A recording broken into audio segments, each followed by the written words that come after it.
Nah, untuk bertani organik, baik organik dan biasa atau konvensional, tidak terlepas daripada hama. Ya. Ada yang bilang, Pak, organik nggak ada hama. Nggak mungkin. Karena setiap tanaman pasti ada pengganggunya. Nah, untuk itu di organik kita tidak menganjurkan bagaimana pestisida sintetis, Pak. Tapi kita menggunakan pestisida nabati. Ini pun kami tidak terlalu ekspos ke petani, Pak. Karena petani kita sudah punya senjata bawaannya pingin perang. Sudah punya pestisida, nggak ada hama disemprot. Dan banyak beredar pestisida sintetis di kita yang kata petani nggak efektif. Sebenarnya petani kita yang kurang konsisten. Banyak nggak di, yang penting bagi penjual itu, ini Pak bagus buat hama, bagus buat hama. Tidak dikasih tahu ke petani kapan waktu efektif untuk nyemprot. Petani kita gendong hand sprayernya jam 9 ke sawah. Nyemprot racun. Lagi nggak ada hama disemprot. Sehingga petani bilang, Pak nggak ada yang mati. Gimana mau ada yang mati? Karena hama lagi pergi. Efektif nyemprot itu di bawah jam 7. Petani kita belum bangun. Pagi-pagi, Bu. Ketika hama masih ada di situ, masih belum terbang, lagi makan atau lagi sarapan, atau nanti setelah jam 3, jam 4, jam 5 sore.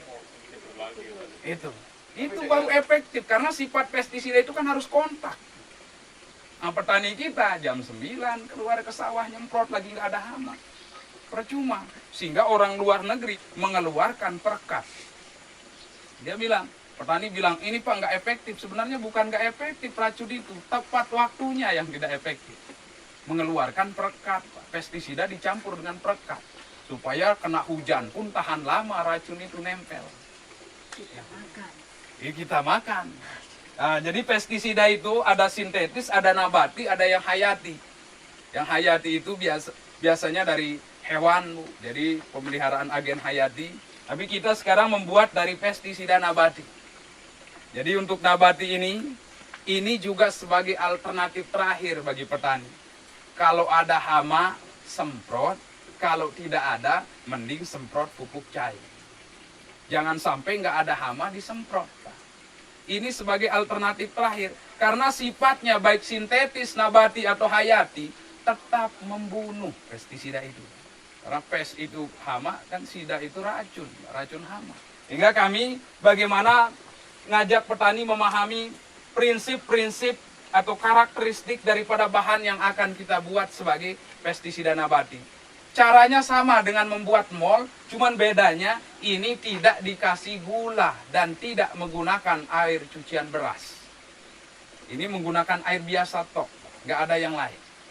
Dan ini kalau mol tadi 10 sampai 15 hari fermentasinya, kalau ini 2 jam sampai 24 jam paling maksimal. Maksimal 24 jam. Lewat dari 24 jam, ini sudah tidak ada toksiknya. Disemprot ke hama, joget-joget dia, Pak. Malah tanamannya tambah bagus. Itu nanti lengkuasnya plus daunnya atau? Semuanya, Pak.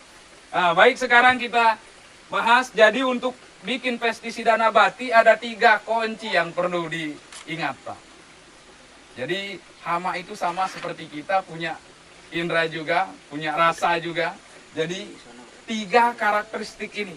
Yang pertama, cari bahan yang rasanya pahit. Itu bisa untuk pestisida nabati. Yang rasanya pahit, contoh biji mahoni, kulit mahoni, daun sirsak. Itu rasanya pahit. Daun sirsak. Daun sirsak. Itu pahit. Pahit apa lagi? Oh, baik, yang rasanya pahit, Pak. Ini bisa mengatasi hama, salah satu contoh belalang. Jadi belalang itu merugikan tanaman itu, umur baru tanam 0 hari sampai 30 hari. Lewat dari 30 hari padi aman walaupun dimakan belalang. Dan belum pernah kejadian daun padi habis sama belalang.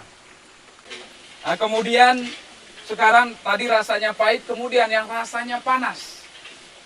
Seperti jahe, lengkuas, kemudian cabai, kemudian bawang putih. Ini rasanya panas, Pak. Ini bisa mengendalikan hama yang suka di daerah lembab. Salah satu contoh, wereng. Kemudian mungkin ibu sering di bunga ada kutu-kutu yang putih. Itu semprot dengan yang rasanya panas. Ya, semprot yang rasanya panas. Kemudian yang ketiga, kunci yang ketiga adalah yang baunya menyengat. Baunya tidak enak. Salah satu contoh, jengkol, mengkudu, peti. Ini bisa mengatasi hama tikus. Karena tikus tidak suka bau-bau yang tidak enak. Nah, untuk cara pembuatannya, ini sekarang tinggal diekstrak, Pak. Ya, contoh, sekarang kita ekstrak, Pak. Jahe merah. Jahe merah, lengkuas. Nah, ini boleh dicampur jadi satu, Pak. Ya, di mix. Kemudian ada serai juga. Ya. Ini kenapa kami tampilkan yang rempah-rempah ini? Karena ini banyak di dapur. Tapi kalau di petani banyak sekali daun-daunan yang mempunyai karakteristik tiga tadi, Pak. Pahit, pedas, dan baunya menyengat atau baunya tidak enak. Karena cukup dikeluarin karakternya saja. Iya, dikeprek aja, Pak. Seperti ini. Nah.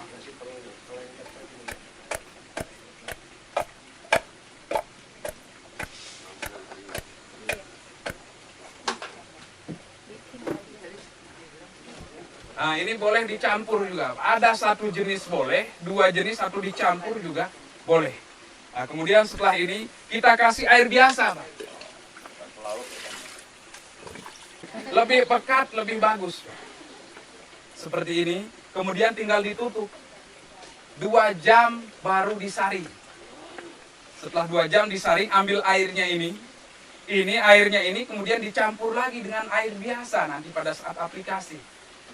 1 liter ini 5 liter air atau paling ini 1/10. Nah, untuk ibu-ibu nanti cukup membuat yang termurah saja dan bisa tahan lama. Salah satunya adalah bawang putih. Ini bisa disimpan tahunan, Pak. Hanya bawang putih tapi. Ya. Nah, caranya bawang putih jangan ditumbuk, tapi dipotong saja. Seperti ini. Dengan kulit-kulitnya boleh. Atau mau dikupas juga dulu boleh.